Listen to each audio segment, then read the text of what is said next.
em verdade nós te adoramos, te adoramos, te adoramos, Rei dos Reis, Rei dos Reis e Senhor. Te entregamos nosso viver, Rei dos Reis, Rei dos Reis e Senhor. Te entregamos nosso viver pra te adorar, ó Rei dos Reis. Foi que eu nasci, foi que eu nasci, ó Rei Jesus. E o meu prazer é te louvar, meu prazer é estar na presença do Senhor. Meu prazer é viver na casa de Deus. Olha só, pra te adorar, ó Rei dos Reis. Diz pra ele: foi que eu nasci, foi que eu nasci, ó Rei Jesus. E o meu prazer é te louvar, meu prazer é estar na presença do Senhor. Meu prazer é viver na casa de Deus, onde flui o amor. Diz mais uma vez: pra te adorar, ó Rei dos Reis. Foi que eu, Jesus, e o meu prazer é te louvar, meu prazer é estar na presença do Senhor. Meu prazer é viver na casa de Deus, onde flui o amor.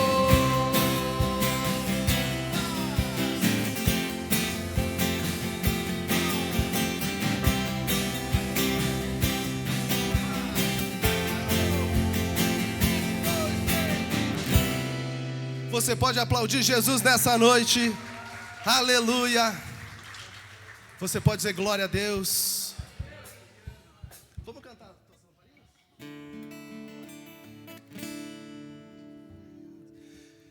Existia uma cerimônia que acontecia no Velho Testamento, que era assim: o noivo vinha vindo com uma comitiva, e se ele chegasse onde a noiva morava e as lamparinas, as lâmpadas estivessem acesas, quer dizer que ela estava pronta. E ele pegava a sua noiva e eles iam morar junto, ou seja, iam morar na sua casa. A Bíblia fala de 10 virgens, 5 prudentes e 5 não prudentes. Que quando o noivo chegou, 5 delas não tinham azeite, ou seja, as lamparinas estavam desligadas, estavam apagadas. Desligadas não, porque não é energia elétrica, estavam apagadas. Hoje você tem a oportunidade nesse lugar de se encher do óleo do Espírito Santo de Deus. Quem pode dizer glória a Deus? Quem pode dizer aleluia? Posso te dizer mais: olha para a pessoa que está do lado, diz para ele: você tem que ser luz.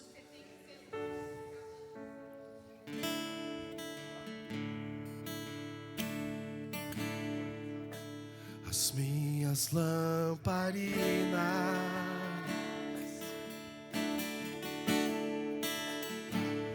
estão acesas,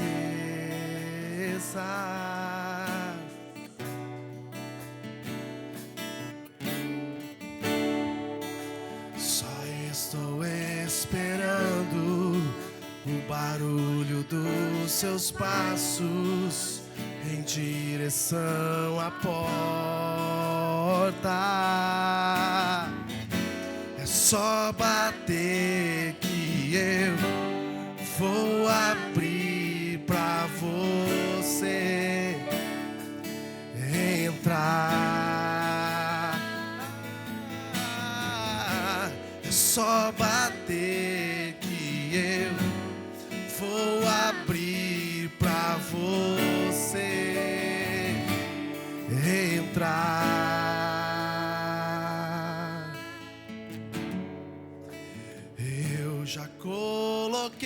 Você pode dizer: as minhas vestes brancas estão.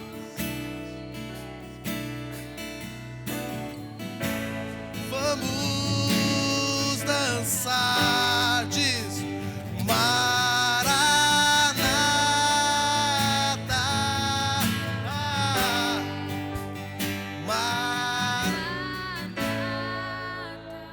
Vamos do início. Minhas lamparinas estão acesas.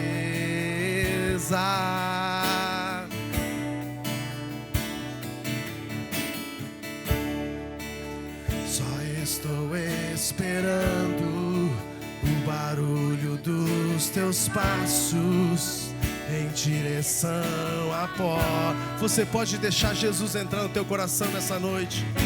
É só bater que eu vou abrir pra você entrar. É só bater que eu vou abrir pra você entrar.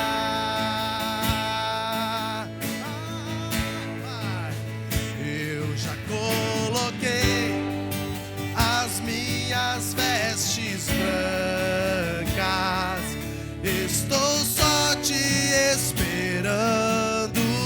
Vem, vamos dançar. Você pode dizer Maranata.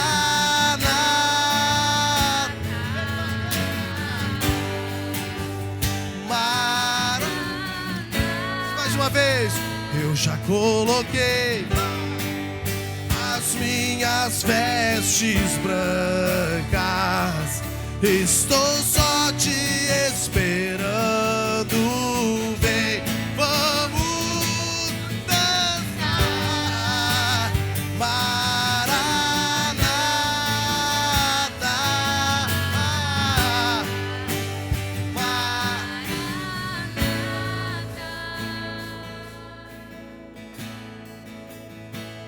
Dois, três.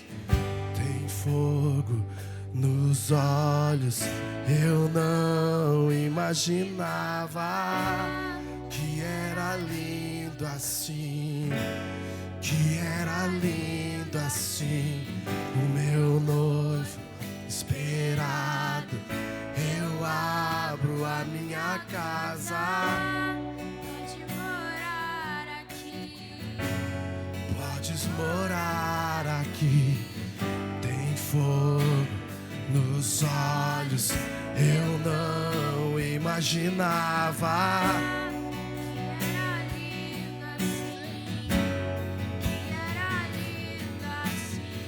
O meu noivo esperado, eu abro a minha casa. Podes morar aqui.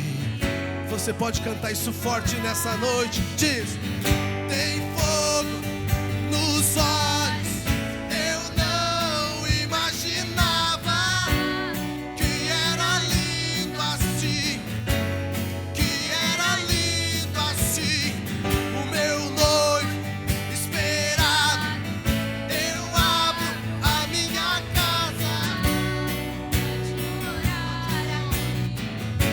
Mais uma vez, diz assim: tem fogo nos olhos, eu não imaginava que era lindo assim, que era lindo assim.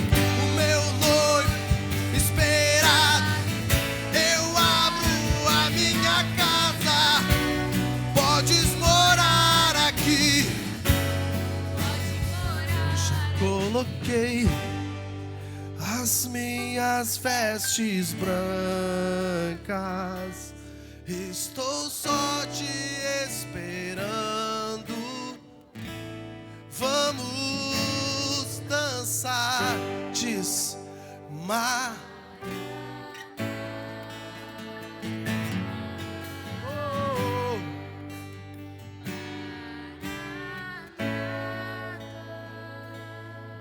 Pega na mão da pessoa do lado aí, se você já não tiver de mão dada com ela. Diz para ela assim: eu posso orar um instante com você? Pergunta para ele ou para ela: eu posso abençoar a tua vida? Então começa a orar por ela, começa a desejar as mais ricas bênçãos do Senhor sobre a vida dela. Faz isso. Você pode orar nesse instante? Levanta a tua voz em oração e ora pela pessoa que está do seu lado. Ele pode ser teu familiar, pode ser a tua esposa, o teu esposo. Faz isso. Você que está sozinho, procura alguém para orar com você. Diz para ele: abençoa a minha vida, que eu vou abençoar a tua. A Bíblia diz que nós devemos orar uns pelos outros. A Bíblia diz que nós devemos carregar as cargas uns dos outros. Diz para ele: eu vou te ajudar, você me ajuda, eu te ajudo também.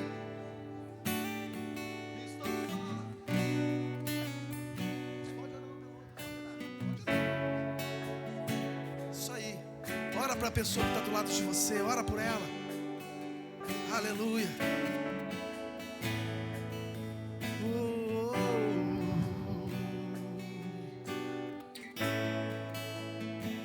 Diz: eu te abençoo em nome do Senhor Jesus. Diz para ele ou para ela que a graça de Deus, que excede todo entendimento, esteja sobre a tua vida. Que a saúde que Jesus já conquistou para nós lá na cruz esteja sobre a tua vida, sobre a tua família. Diz para ele ou para ela: você não vai ter falta de nada, porque a provisão do Senhor está sobre ti. Aleluia. Eu já coloquei As minhas vestes brancas, estou só te esperando. Vem, vamos. Maranata, oh, oh.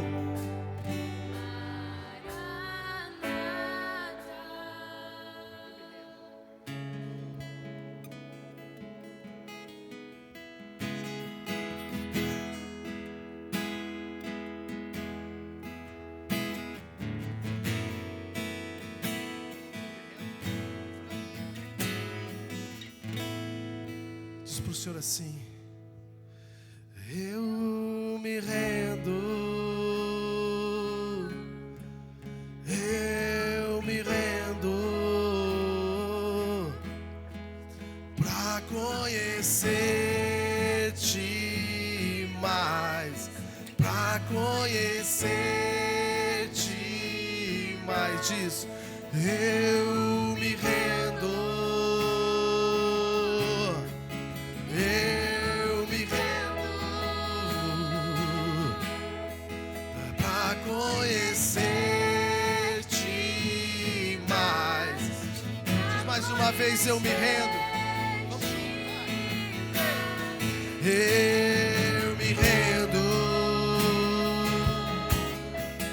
eu me rendo pra conhecer-te mais, Diz mais uma vez pro Senhor assim: eu me rendo. Levanta as mãos e diz: eu me rendo. Diz pra ele: eu me rendo a ti. Você pode levantar a mão bem alto e dizer para ele: eu me rendo à tua vontade, ao teu querer. Diz: eu me rendo ao que o Senhor tem para mim, para conhecer. Diz mais uma vez: eu me rendo. Eu me rendo. Aleluia. Eu me rendo para conhecer.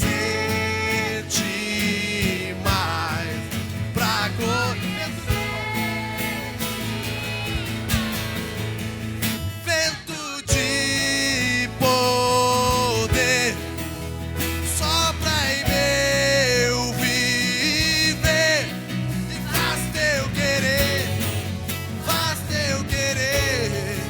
em mim.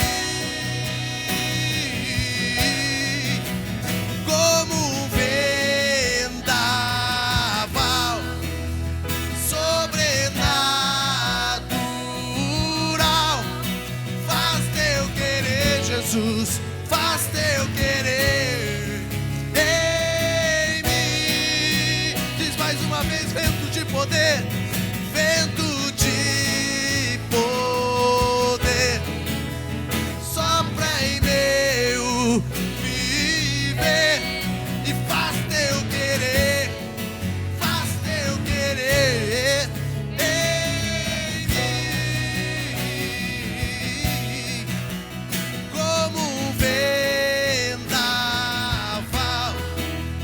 sobrenatural.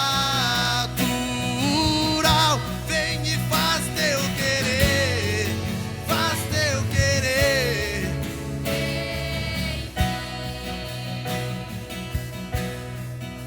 Eu me rendo, diz, eu me rendo, eu quero conhecer-te mais, pra conhecer.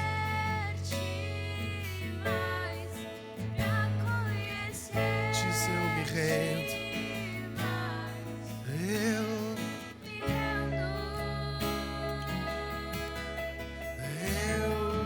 me rendo, pra conhecer-te mais.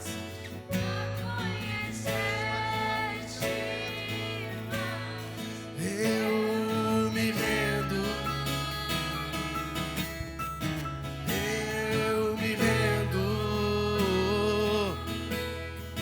pra conhecer, conhecer-te mais. Eu me rendo. Esta expressão, ela era muito usada na luta, numa guerra. E quando o guerreiro não tinha mais força, ou entendia que o seu opositor era mais forte do que ele dizia: eu me rendo. Não quero sofrer mais. Não quero mais nenhum mal. Vamos parar com a guerra. Vamos parar com a briga. Você comanda agora a minha vida. Eu me rendo. É nesse sentido que nós estamos cantando essa canção. Eu me rendo, eu me entrego. Eu não vou lutar mais contra te conhecer mais, Senhor Jesus. Eu não vou gastar mais energia, eu não vou gastar mais as minhas forças tentando te conhecer do meu jeito. Eu me rendo, eu me entrego. Faz do seu jeito. Revela para mim, me deixa te conhecer do teu jeito. Agora é contigo, Senhor Jesus. Com esta visão, com este entendimento, vamos cantar para Ele. Vamos deixar no seu comando. As minhas forças se esgotaram. Agora eu me rendo. Eu me rendo, eu me rendo, pra conhecer-te mais, pra conhecer-te mais. Eu me rendo, eu me rendo,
conhecer-te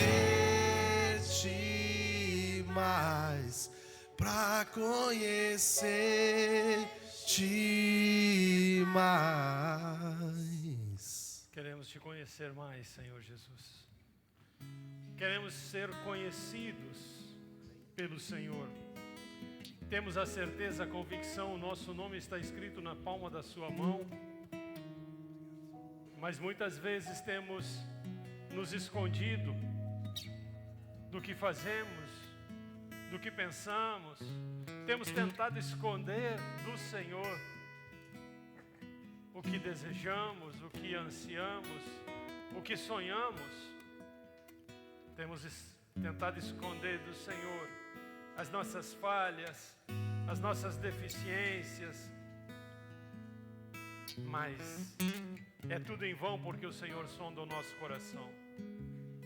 Então, Pai, nos rendemos ao Senhor, nos entregamos por completo, nos prostramos diante da sua grandeza e dizemos: faz do seu jeito. O Senhor é muito bem-vindo em nosso meio. O Senhor é o dono deste lugar e de cada templo que aqui está. Somos templo do Espírito Santo. E como tal, como dono de cada templo, se tem algo a limpar, se tem algo a mudar, faz do seu jeito. Fica à vontade, Espírito Santo. Muito obrigado, porque mesmo quando nós descuidamos, o Senhor continua cuidando de nós. Muito obrigado, porque mesmo quando nós não temos consciência do perigo, o Senhor continua nos livrando. Muito obrigado, porque mesmo quando nós não enxergamos à frente, o Senhor está nos iluminando o caminho. Ah, Senhor, como nós necessitamos e como nós dependemos do Senhor. A casa é sua, fica à vontade, em nome de Jesus. Amém. Amém. Se tu estás disposto a deixar Deus começar uma nova história na tua vida a partir desta noite, aplauda Ele com o teu melhor aplauso.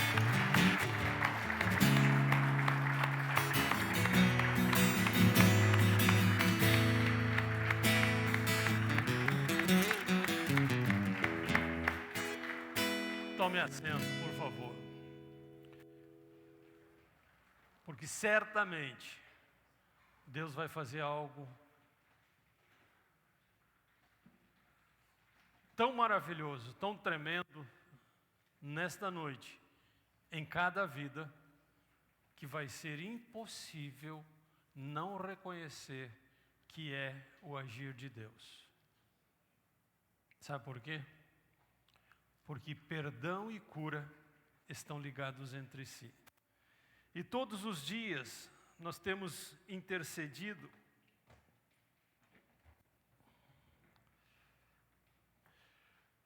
pela nossa nação.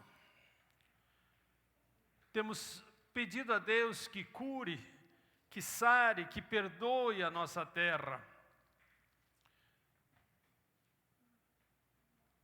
Temos entregue e exposto a Deus as deficiências da nossa nação, os nossos sonhos para a nossa nação.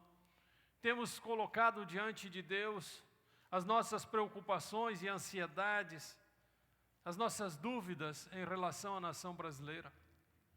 Mas efetivamente, nós temos consciência do que a nação brasileira precisa ser curada, ser perdoada? Qual é a ação de Deus necessária para a nossa nação? Nós temos esta consciência? Se nós estivéssemos na Ucrânia ou na Rússia, a gente teria uma consciência muito clara: queremos paz, estamos em guerra. Se nós estivéssemos em Israel ou na Palestina, nós teríamos uma consciência muito clara: queremos paz, queremos que cesse a guerra. Mas nós estamos no Brasil. E o que o Brasil necessita? Qual é a cura? Qual é a necessidade específica da nação brasileira?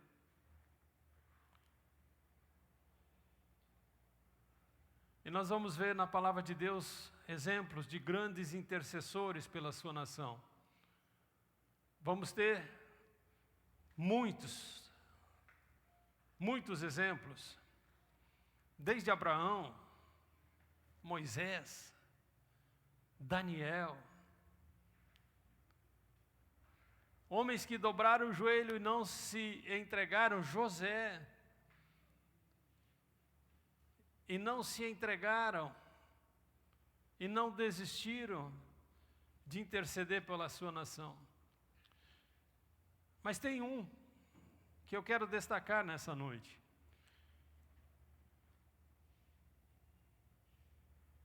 Foi um grande intercessor pela sua nação.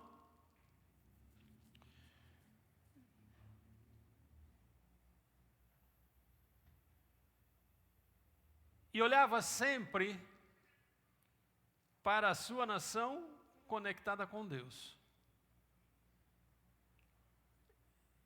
E ele foi um elemento de ligação. Foi o rei Salomão. E na sua oração mais específica, nesse sentido de intercessão, de conectar a nação com Deus, ele, conforme o relato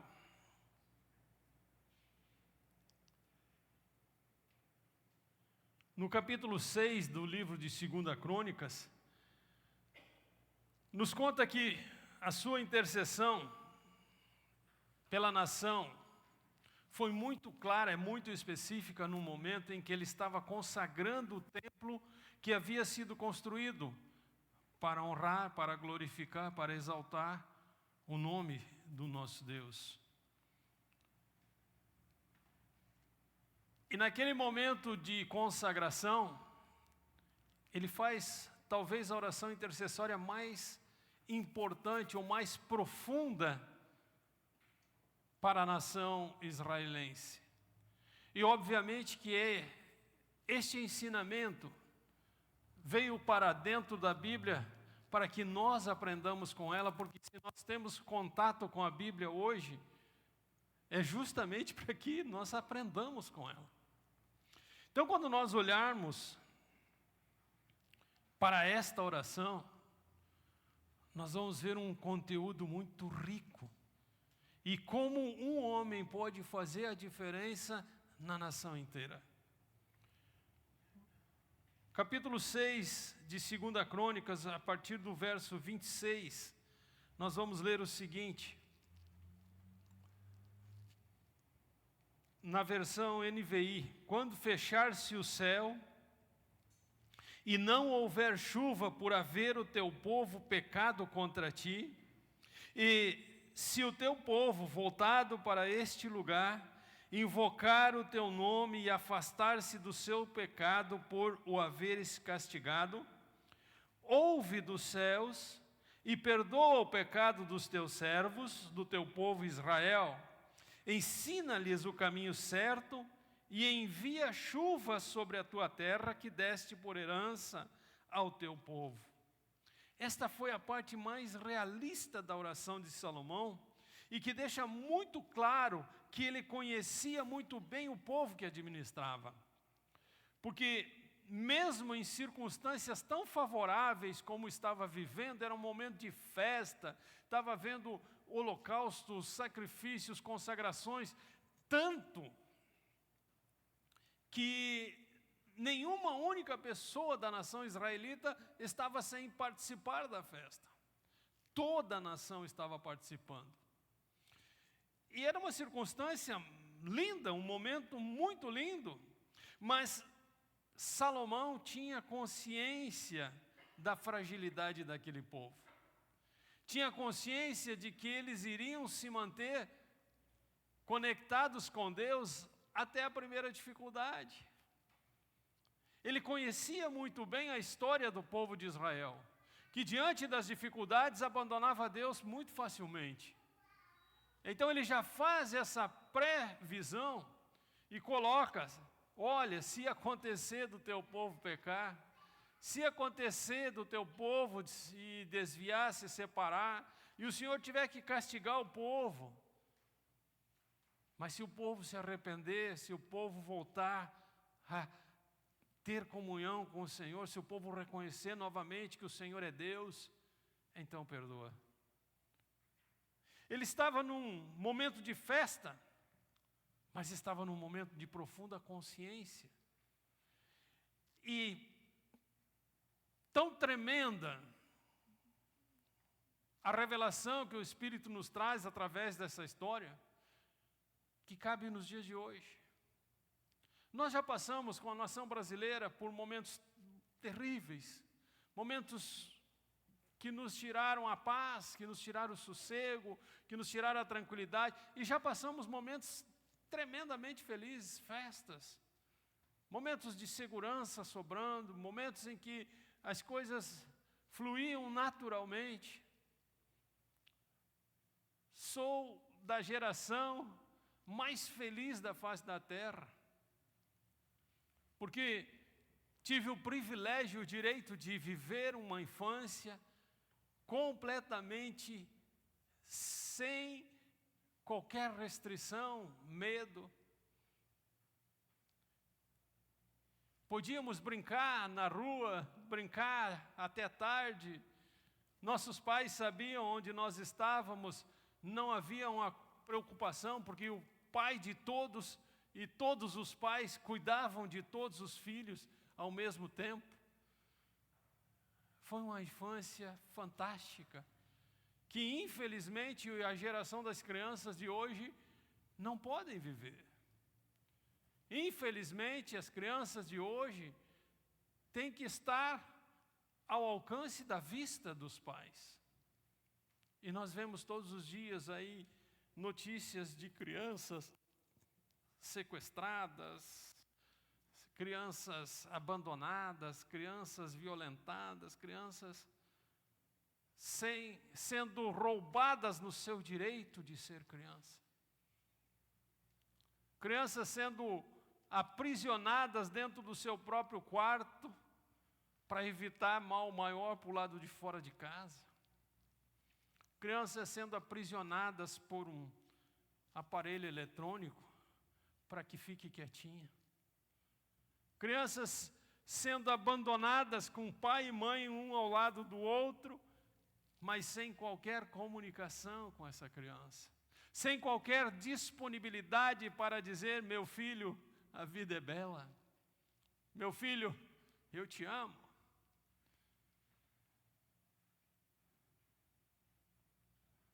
E até mesmo aqui dentro do templo,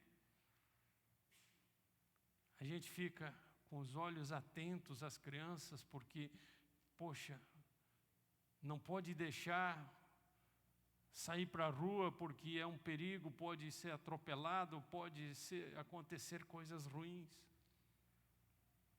Precisamos de uma pessoa na porta muito atenta principalmente à entrada e saída das crianças, até mesmo dentro da igreja.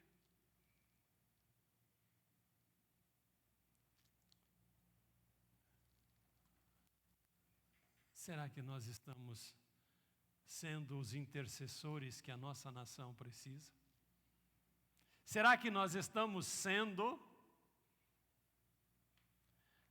os elos de ligação entre Deus e a nação brasileira? Será que os nossos joelhos estão dobrados o suficiente diante de Deus pela nação brasileira?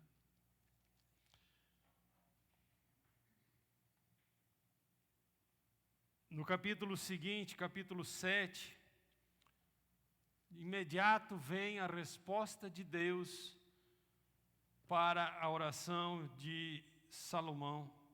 2 Crônicas 7, o verso 14, a resposta de Deus é muito clara. começa com um condicional, se.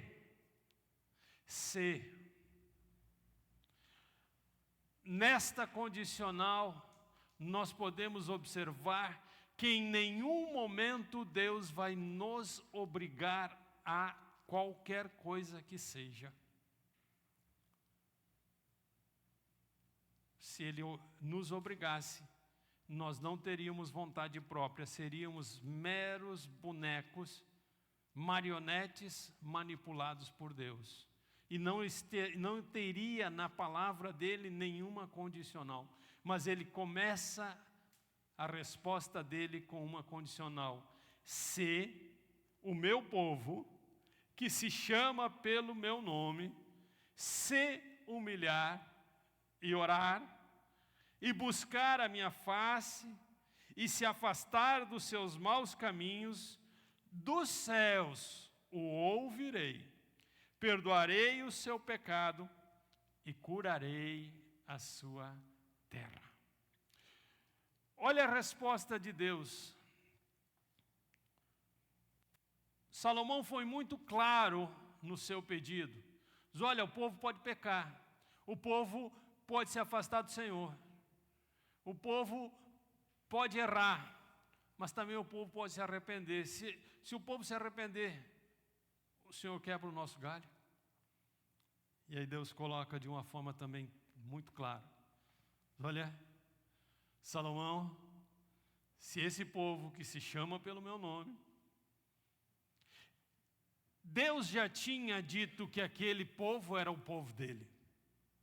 Lá em Abraão, Deus já tinha, olha, eu vou te dar um filho, e este filho vai gerar tantos descendentes que formarão uma nação, e eu serei o Deus deles e eles serão o meu povo. Sem condicional nenhuma, foi promessa de Deus. Foi um pacto de Deus com Abraão. E agora, ele deixa esse povo a sua livre escolha para estar dentro dessa promessa com Abraão. Então ele diz, se o meu povo, ele tem consciência, o povo é dele. Mas o povo também tem que ter a mesma consciência e também tem que ter a mesma identidade que Deus tem com o povo. Que se chama pelo meu nome. Que se chama, não é que é chamado. É uma decisão do povo se chamar pelo nome de Deus. É uma decisão do povo estar conectado com Deus. Então, se este povo que se chama pelo meu nome se humilhar, por que se humilhar? Por que se humilhar?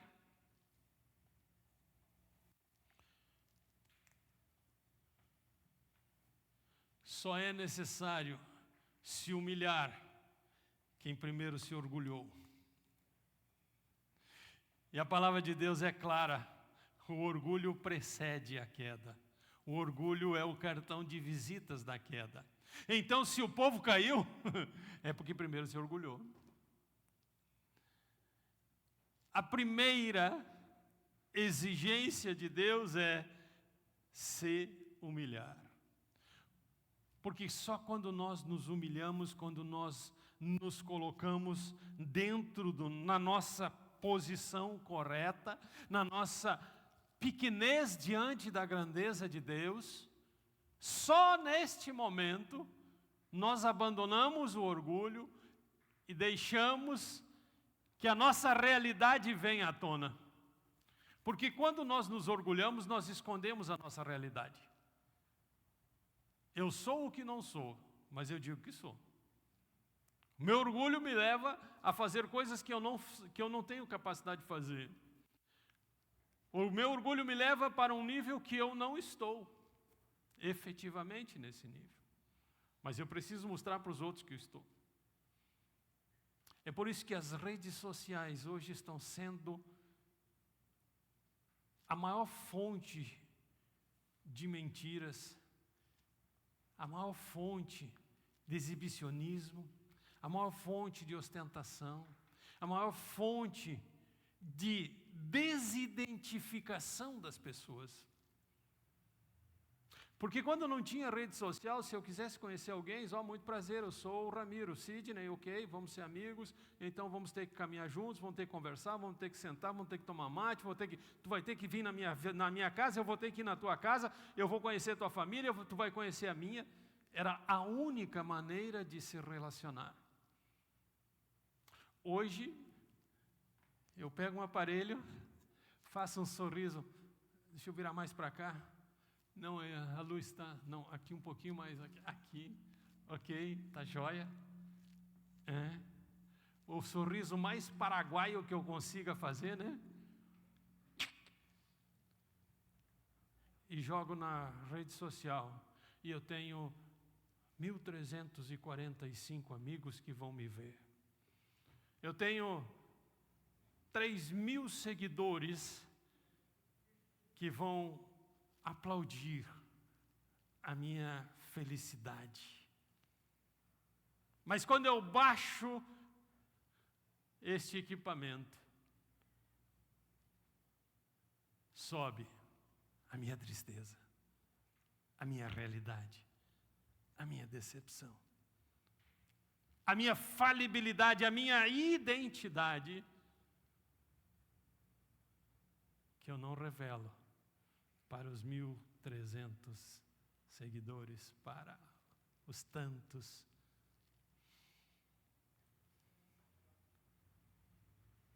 Então,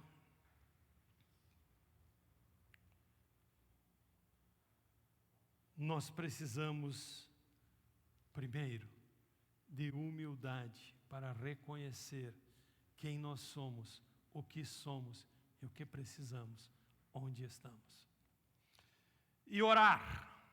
Segundo quesito de Deus é orar. Mas por que orar se Deus já está sabendo tudo? Por que orar se Deus sonda até o coração? Por que orar se Deus está no comando de tudo? Por que eu tenho que dizer para Deus que eu estou...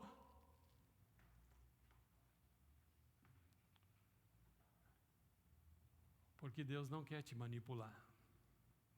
Deus quer se relacionar contigo.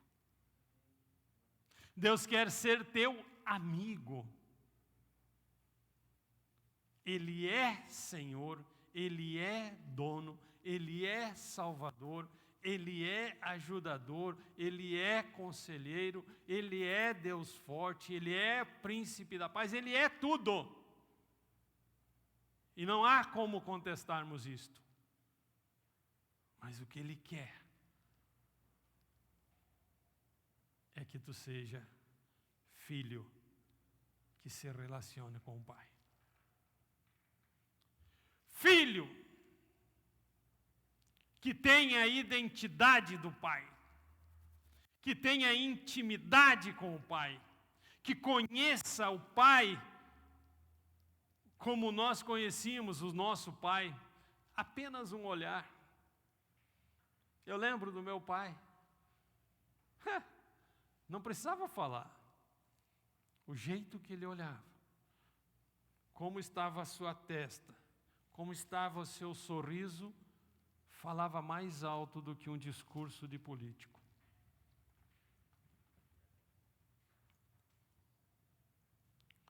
E eu não consigo desenvolver um mesmo nível de relacionamento, eu não consigo conhecer a Deus da mesma maneira que eu conhecia o meu pai da terra. E olha que meu pai não dava muita oportunidade, não. Era seco. Reto e direto que nem goela de Socó, né, Luiz? Não tinha frescura, não tinha problema, não tinha. Ninguém saía do seu devido lugar, ele nunca perdeu a autoridade conosco, com a nossa mãe, nunca deixou ninguém ultrapassar os limites da boa educação, da cultura, e ele nunca deixou de nos amar.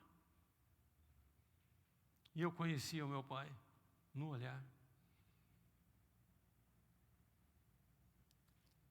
E como eu conheço Deus hoje? Como eu me relaciono com Deus hoje? Via celular? Mandando selfies para Deus? Fazendo print?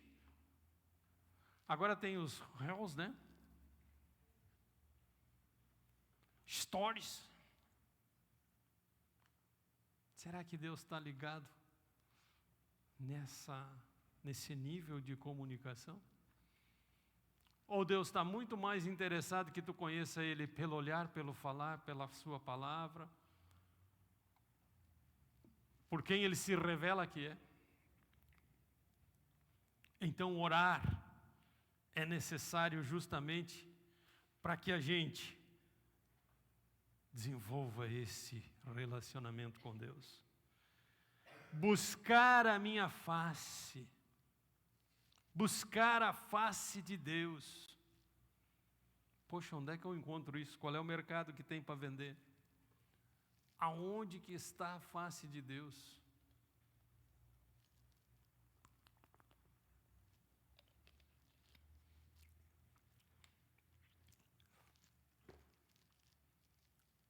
Qual a cor da pele de Deus? Como é seus olhos, seu cabelo?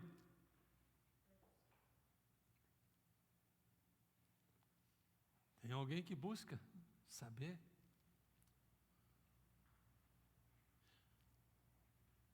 Está aqui na palavra dele.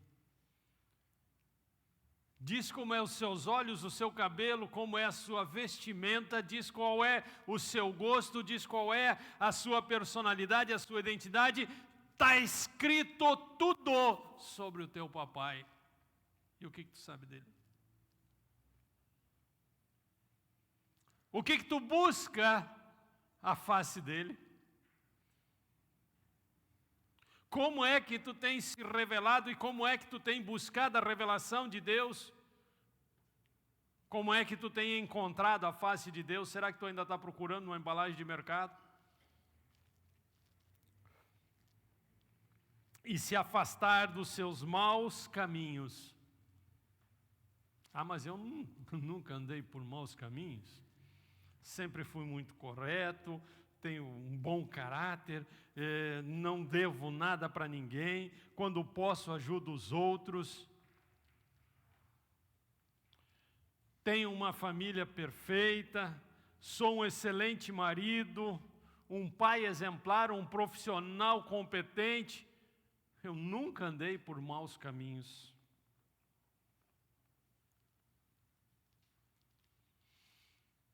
Será?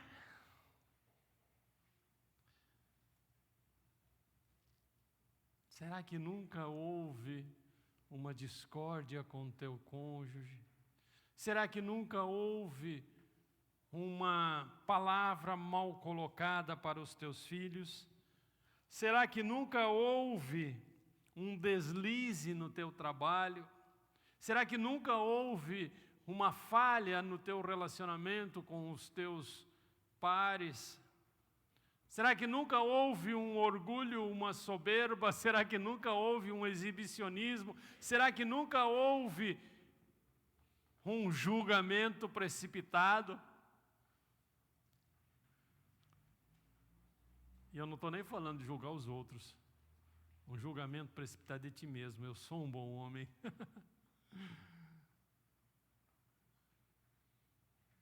Deixou de ser a partir do momento que pensou isso de si mesmo. Aquele que julga está de pé, cuide para que não caia. Se isso está na palavra de Deus, é porque os bons caem. É porque os bons resbalam. É porque os bons andam em maus caminhos também.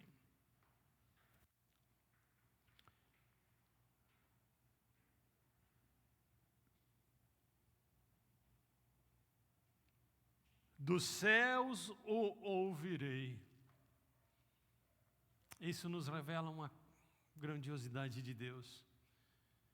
Ele não se mete na tua vida sem que tu ore, sem que tu se humilhe, sem que tu te arrependa.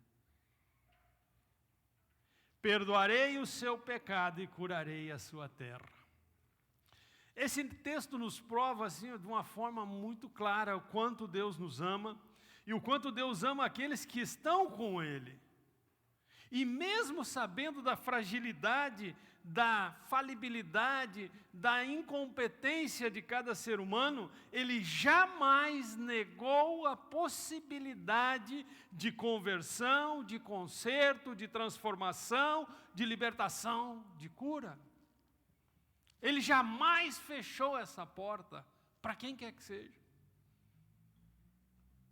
Ele jamais encolheu a sua mão.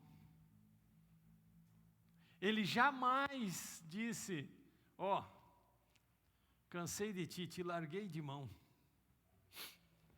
Você já falou isso para alguém? Ou já viu, ou ouviu isso de alguém? Te larguei de mão, não te aguento mais, não estou mais nem a...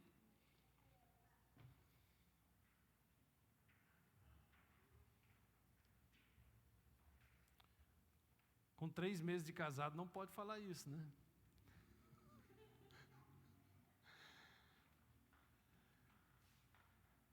Pois é, não pode. Mas eu falei, né, velho? Te larguei de mão.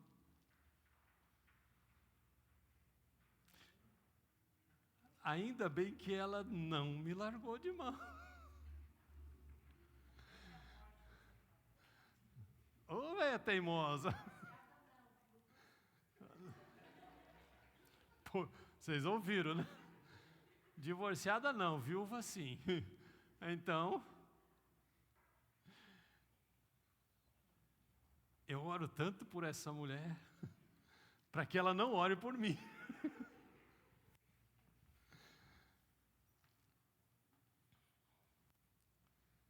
Será que...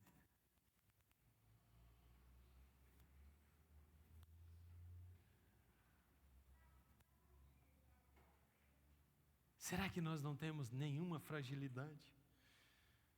Será que nós não precisamos, nada ser convertido, nada para ser consertado, nada para ser transformado, nada para ser liberto, nada para ser curado? Mas curar de quê? Se o rei Salomão está falando de pecados, está falando de iniquidades, não seria apenas perdoar o pecado, limpar o pecado e esquecer, como a Bíblia diz que Deus faz?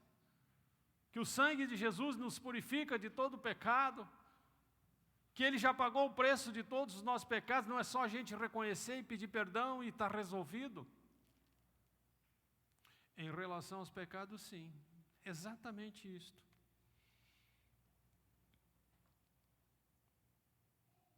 O que teria para curar nesta situação? Se estamos falando de pecado, é perdoar. Curar é doença. Quando nós voltamos para o original da Bíblia, para o hebraico, fica mais fácil de nós entendermos o que a palavra está falando aqui. E os verbos empregados aqui nesse texto, 2 Crônicas 7,14, no hebraico são calar, que é perdoar, desculpar, e rafá, curar, tornar saudável. Então,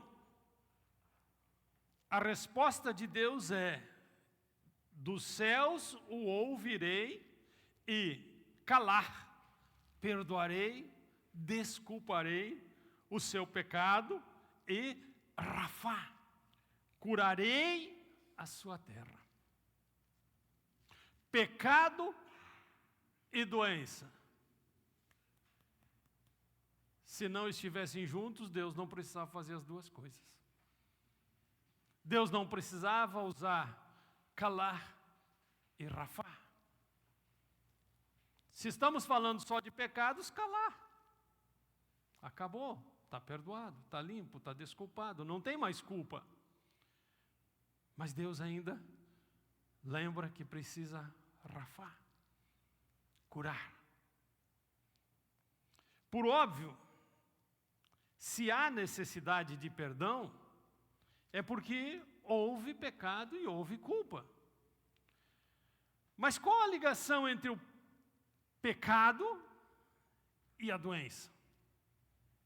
Ora, a doença, seja ela qual for, sempre terá uma raiz no pecado.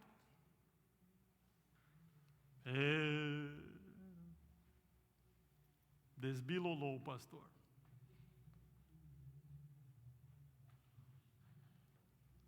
A doença, seja ela qual for, sempre terá uma raiz no pecado.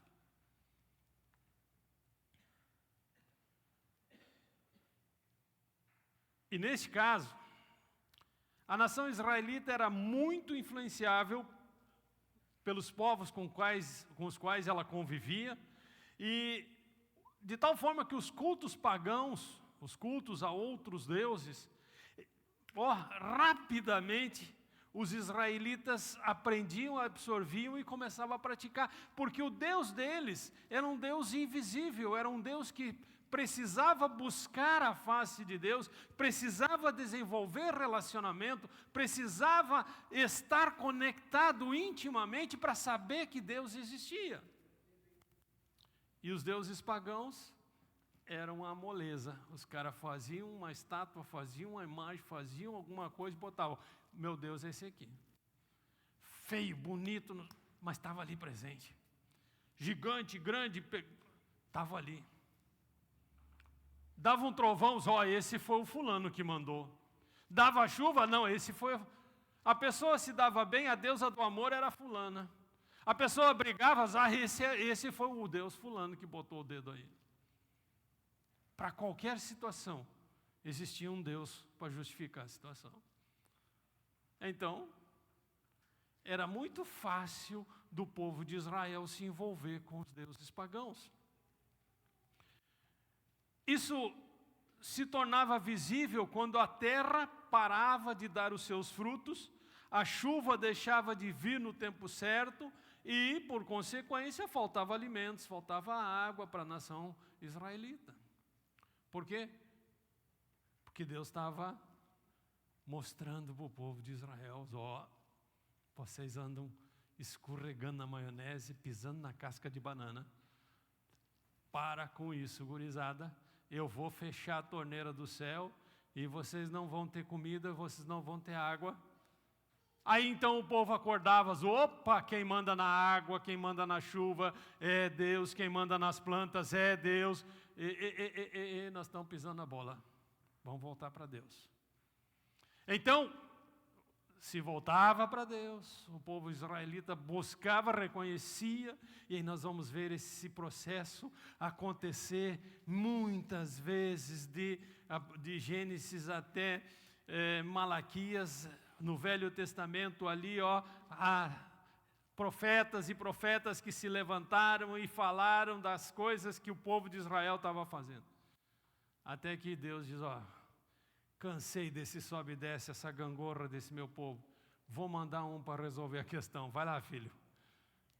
Pega as carona nas asas do vento e vai.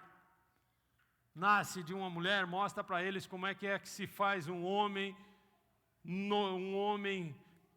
de fé, um homem convicto da sua missão. Mostra para eles como é que vive um homem conectado comigo. Eu e tu somos um, então vai. E aí vem Jesus e muda a história da humanidade. Mas nesse momento em que faltava água, nesse momento em que faltava o alimento, era o momento que Deus precisava agir para curar a terra, uma vez que o simples perdão dos pecados não era suficiente para eliminar as consequências do pecado. Ou seja, não eram suficientes o simples perdão, o calar dos pecados não era suficiente para rafar a terra, para curar a terra. Porque o pecado já tinha gerado a enfermidade. O pecado já tinha feito Deus fechar a torneira das nuvens, já tinha feito a terra esterilizar, não produzia mais. E se o processo de perdão e cura é um processo natural para uma nação, será que este processo tem alguma ligação com o indivíduo? Por óbvio que sim. Porque uma nação nada mais é do que a junção dos indivíduos. A nação brasileira nada mais é do que a união dos brasileiros. A nação israelita nada mais é do que os cidadãos israelitas, os indivíduos israelitas. A nação argentina nada mais é do que a união dos argentinos. Então, se o processo de cura, de perdão, está conectado um ao outro, para a nação, óbvio que também está conectado para nós, como indivíduos. E aqui, eu começo a ministração. E antes da meia-noite eu termino. O próprio Senhor Jesus deixou isso muito claro. Porque isto fazia parte da missão de Jesus. Vamos lá em Lucas 4, 18 e 19.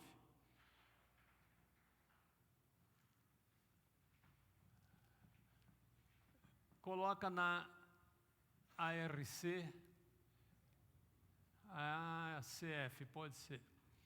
O Espírito do Senhor está sobre mim, pois que me ungiu para evangelizar os pobres, e enviou-me para curar os contritos de coração, a proclamar liberdade aos cativos, restauração da vista aos cegos, e pôr em liberdade os oprimidos, a anunciar o ano aceitável do Senhor.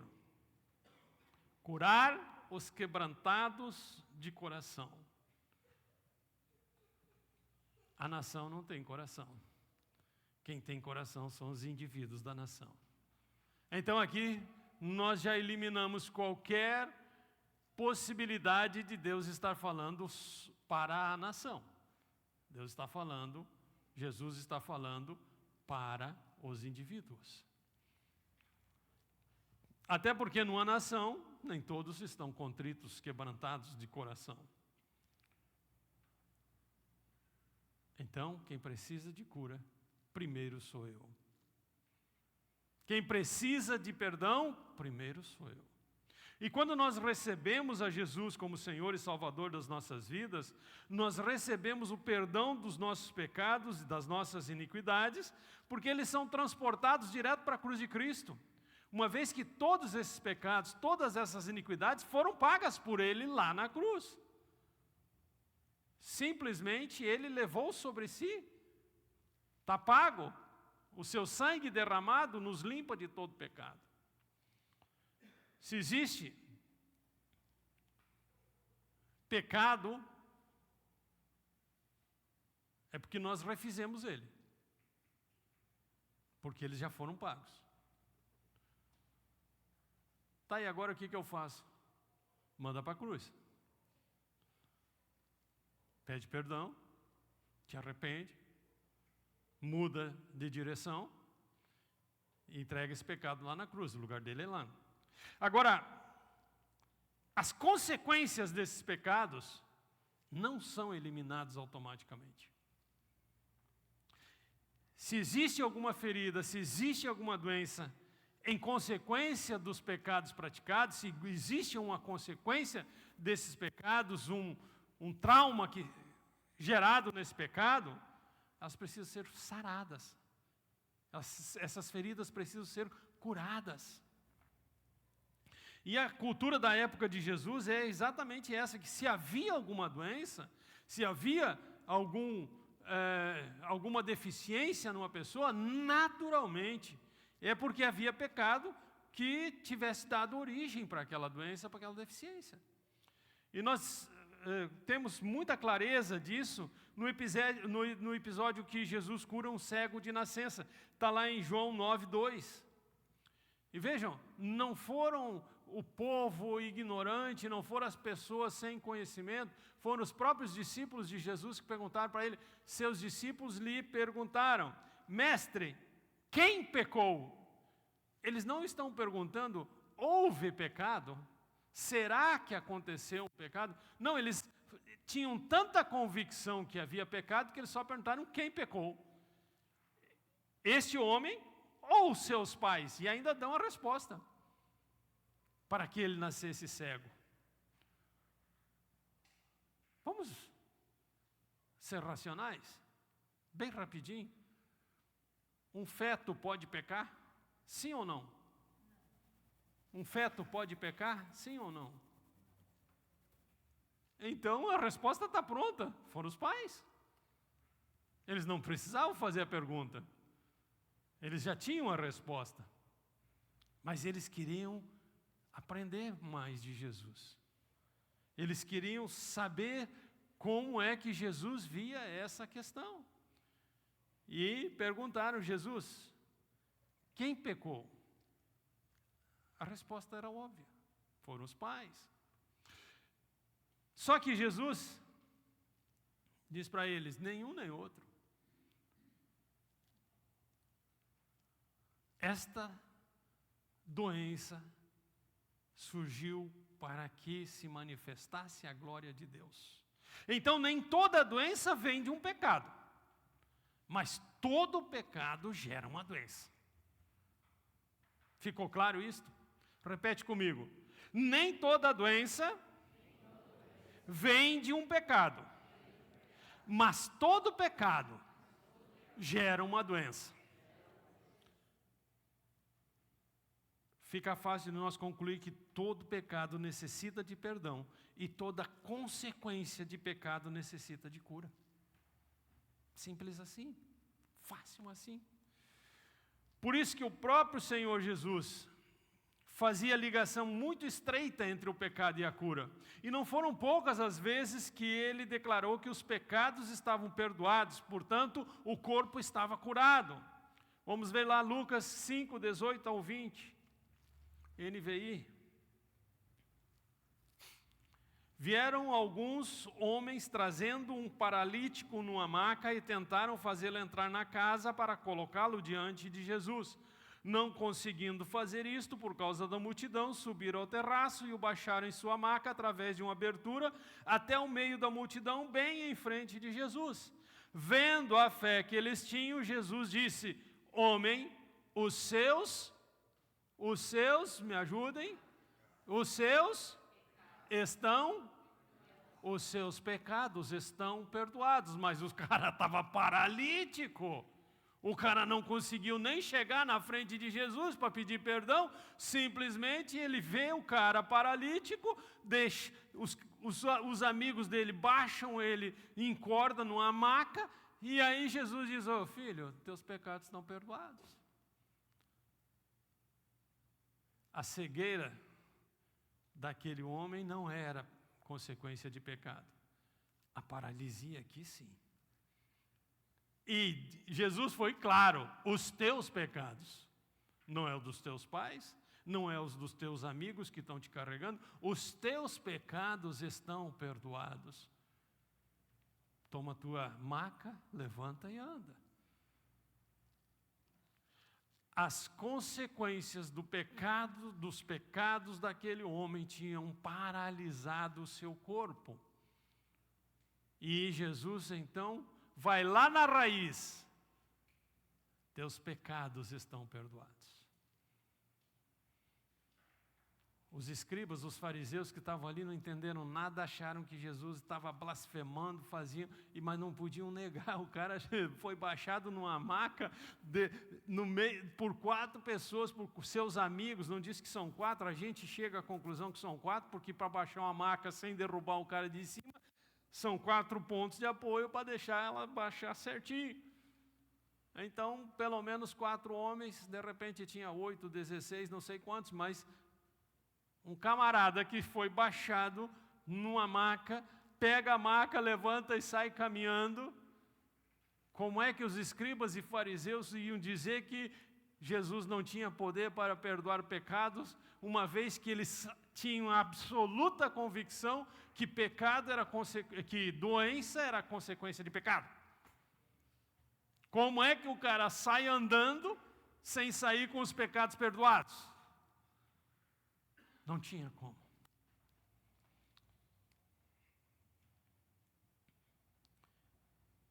E este poder está explícito na missão que Jesus te deu, que Jesus me deu, e que começou lá com seus 12 discípulos, em Lucas 9, 1 e 2.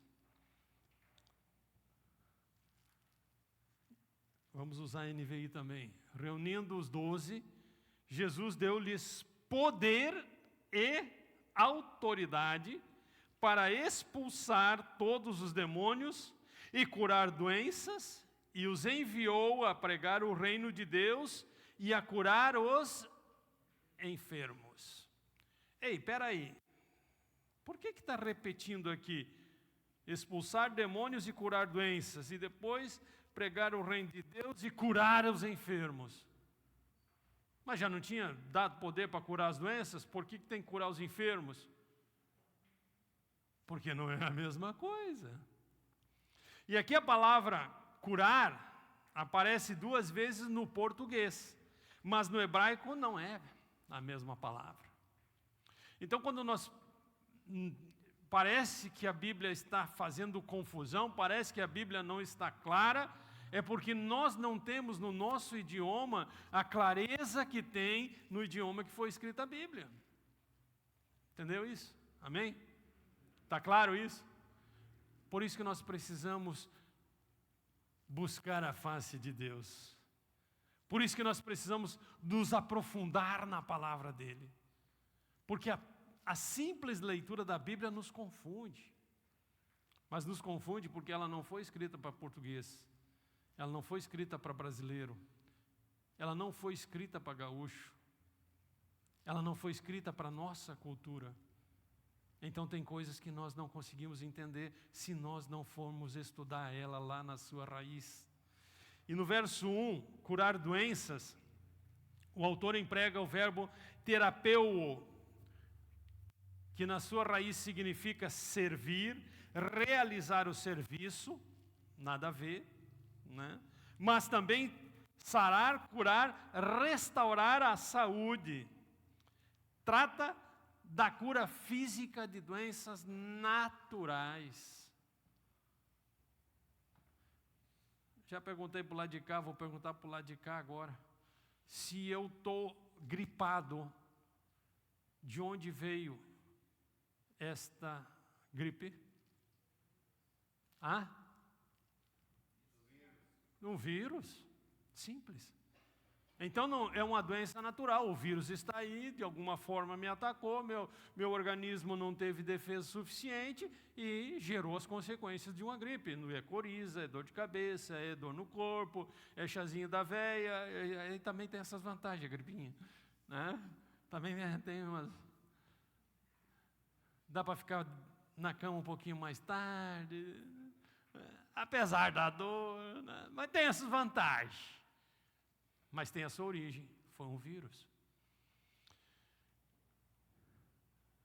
Então, para este caso, o autor usa o verbo terapeuo.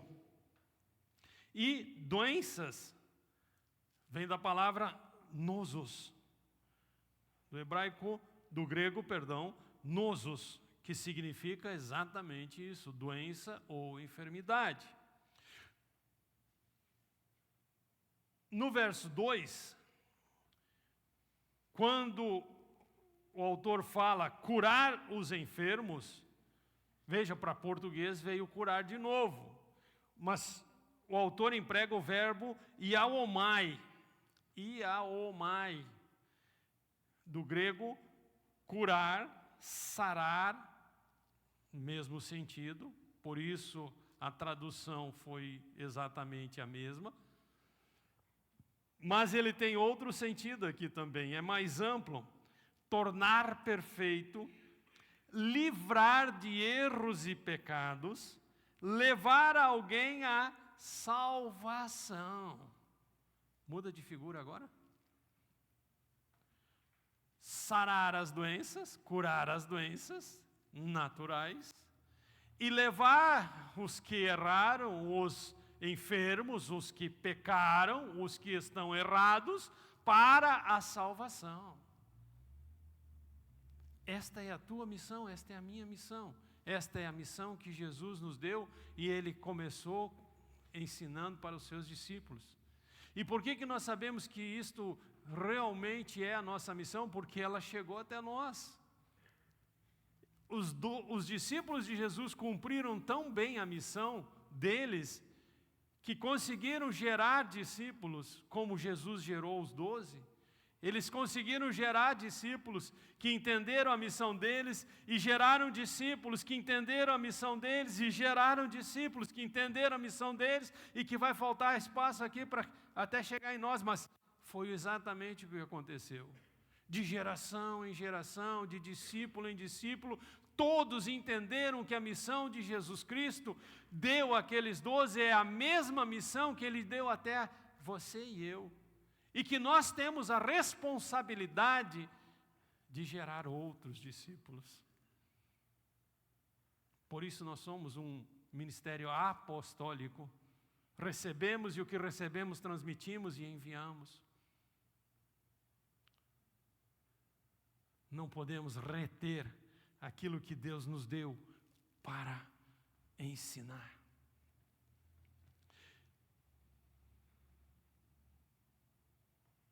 E enfermos aqui vem do grego asteneu, ou seja, não tem nada a ver com ser doente, com estar enfermo, e sim com ser fraco, com ser débil, com estar sem força, sem energia, estar carente de recursos, estar indigente, pobre, estar debilitado e doente.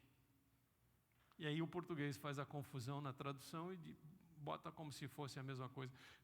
Absolutamente não. Não é a mesma coisa. Nós temos doenças naturais e nós temos doenças espirituais.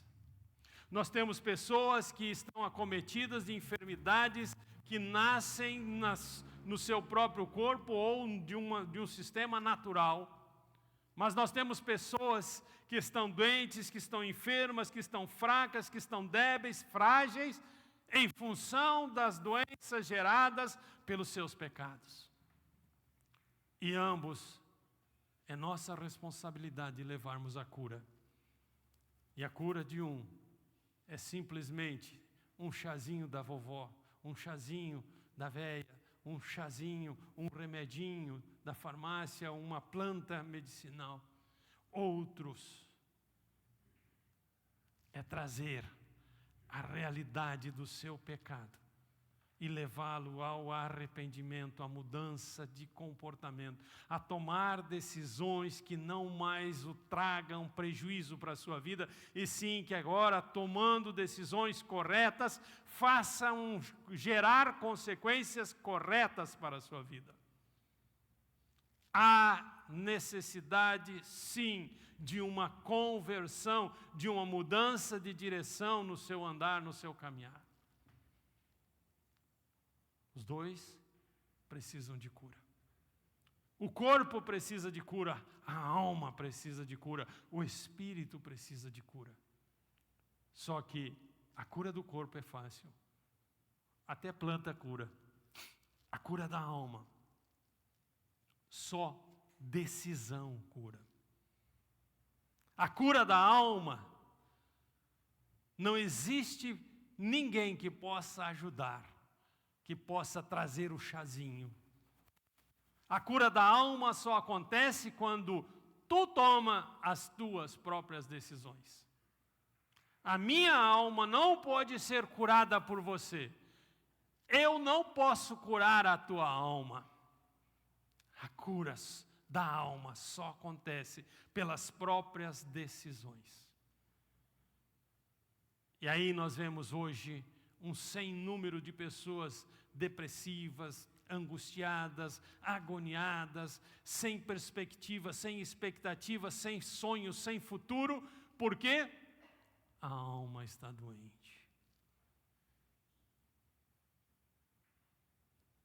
E não existe médico, psicólogo, psiquiatra, não existe farmacêutico, não existe química que cure a alma. Existem sim medicamentos que inibem a reação, o comando elétrico do cérebro para as emoções. E aí estabilizam o comportamento, as atitudes, mas não curam a alma. Por que existem os remédios tarja preta, tarja vermelha? Por que existem os remédios que vem lá já escrito, sujeito a gerar dependência? Por que existem os remédios viciantes? Porque a indústria não consegue curar a alma. Alma, cada um cura a sua própria. Pastor, eu já tinha uma expectativa que pudesse curar com a caixinha de remédio. Agora o Senhor me tira essa expectativa. O que eu faço? Tome a decisão de ser curado. Tome a decisão de não aceitar mais as mentiras de Satanás. Tome a decisão de buscar a face de Deus. Porque lá no início nós começamos a conversa dizendo que se o meu povo é a condicional de Deus para Ele curar e perdoar os pecados. Tome a decisão de buscar a Deus, de se humilhar, de orar. Essa é a cura da alma e do espírito. Todos nós precisamos dela, sem qualquer exceção. Sem qualquer exceção. Todos precisamos de cura da alma. Portanto, todos precisamos tomar decisões. E temos duas opções: decisões corretas e decisões erradas. Só, mais nada. Quando nós reconhecemos a necessidade de perdão, quando nós reconhecemos a necessidade de cura, nós reconhecemos que necessitamos da intervenção de Deus. E quando Deus age em nossa vida, nós nos ajustamos às promessas de Deus. E promessa de Deus não é possibilidade, é fato consumado. Se Deus te prometeu cura, só falta você buscar. Se Deus te prometeu libertação, transformação, conversão, já aconteceu. Só falta você tomar posse. Simples assim. Mas não é isso que o mundo diz. Não é isso que as bulas de medicação nos dizem. Não é isso que os psiquiatras, que os psicólogos, que os entendidos da ciência dizem. Mas é isto que a Bíblia diz. E agora você tem a primeira escolha a fazer. Vai para aquilo que o homem diz ou vai para aquilo que Deus escreveu?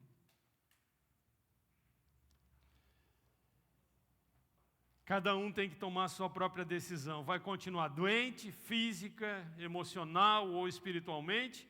Ou vai optar pela cura completa oferecida por Deus através de Jesus? Tu vai ter que fazer a tua escolha. Vamos ficar de pé?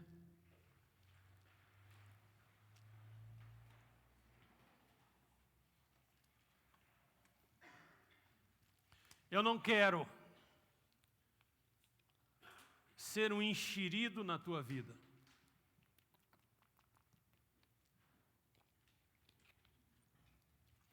Até porque se eu ficar sabendo dos teus problemas, eu vou ter mais um problema para mim.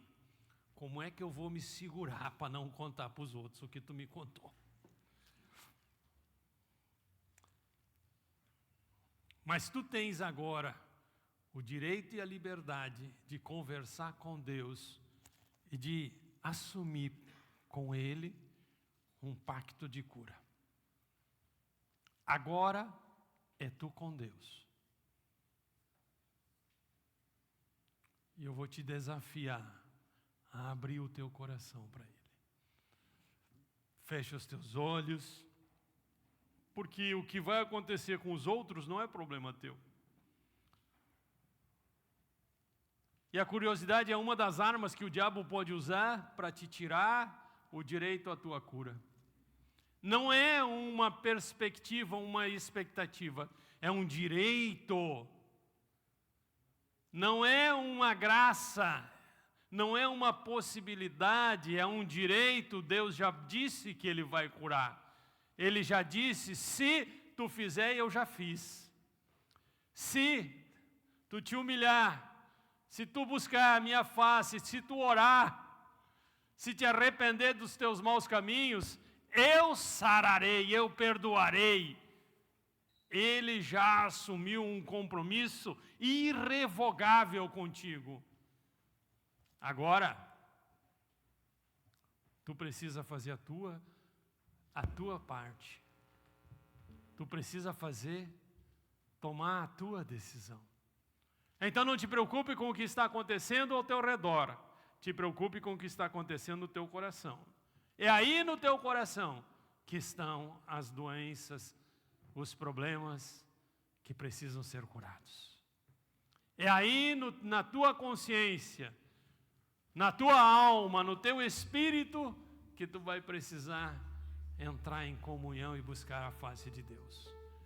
Não deixa a curiosidade te roubar essa bênção. Fecha os teus olhos. Pai, nós precisamos ser tocados pelo Teu Espírito Santo, porque nós precisamos receber a cura de tudo que o Senhor está vendo no nosso coração e que nós estamos colocando diante do Senhor, que está nos afastando do Senhor. Nós precisamos ser curados, Pai. Alguns que estão aqui precisam ser curados no seu físico. Nem toda doença é oriunda de pecado. Pode ser que algum esteja aqui com uma doença que é para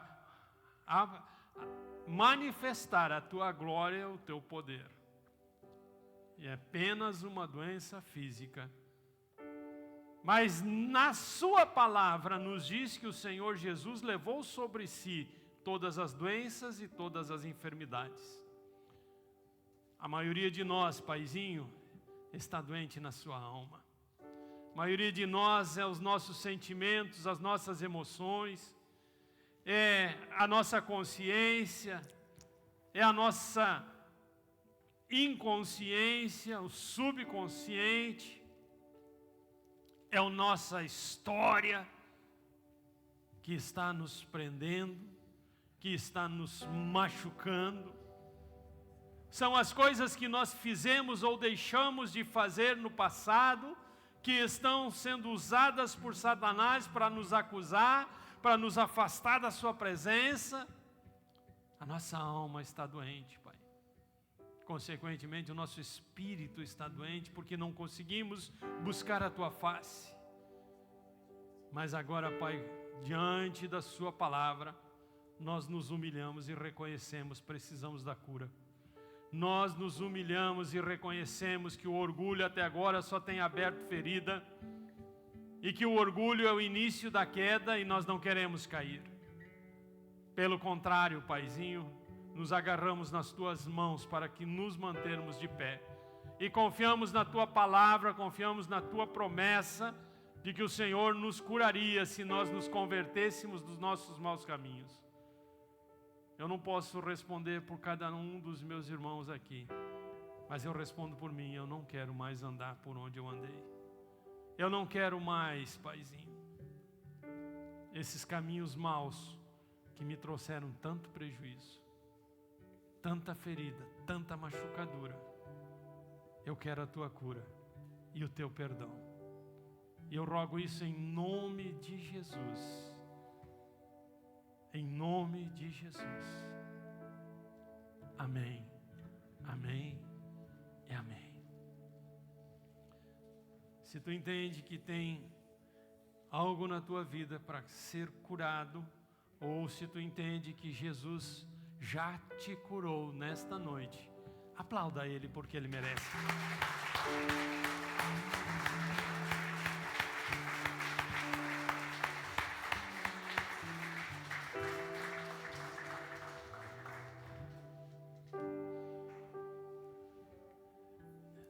Pode ter certeza que esta semana vai ser uma semana bem diferente para a tua vida. Esta semana Deus vai completar o que Ele começou nessa noite. É decisão em cima de decisão. É tu com Deus agora. O que Ele colocou no meu coração para trazer para a igreja, já entreguei. Se entreguei bem ou mal, o Espírito Santo no teu coração vai trazer o entendimento do que deve ser esclarecido. Amém? Mas te disponha a buscar a face de Deus. O Senhor te abençoe e te guarde. O Senhor faça resplandecer o seu rosto sobre ti e te conceda a graça. O Senhor volte para ti o seu rosto e te dê a paz. A paz que excede todo o entendimento esteja sobre a tua vida, em nome de Jesus. Nós vamos cantar mais este louvor. E neste louvor, tu tem a oportunidade de adorar a Deus e agradecer a Ele pela tua cura. Não perca este momento de louvor. Não perca. Quando terminar o louvor, tu tem o tempo da comunhão, de abençoar e de ser abençoado através do teu irmão, através do teu abraço, tanto para dar quanto para receber, em nome de Jesus.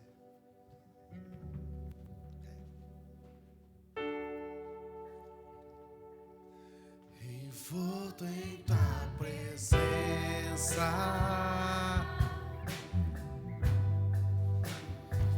aos teus pés, aonde eu quero estar, engane a tua santidade, aqui quero ficar. Não venha atrás de bênçãos, Jesus, não deves nada para mim, mais do que tu podes fazer, só quero a ti.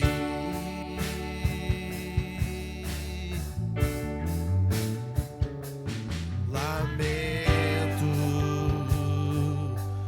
viver diferente, lamento por não cantar de coração. Leva-me ao primeiro amor, eu abro o meu coração a ti.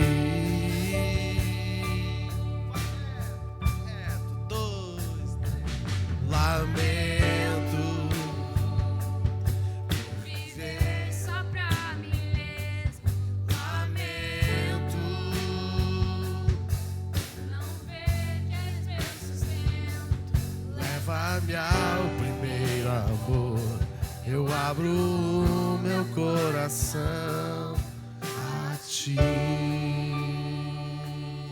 Diz pra pessoa do lado: uma boa, perfeita e abençoada semana para você. Diz para ele ou para ela: uma boa, perfeita e abençoada semana para você, em nome de Jesus. Dá um abraço nele e nela e diz assim: uma semana de bênção sobre a tua vida. Glória a Deus, amém.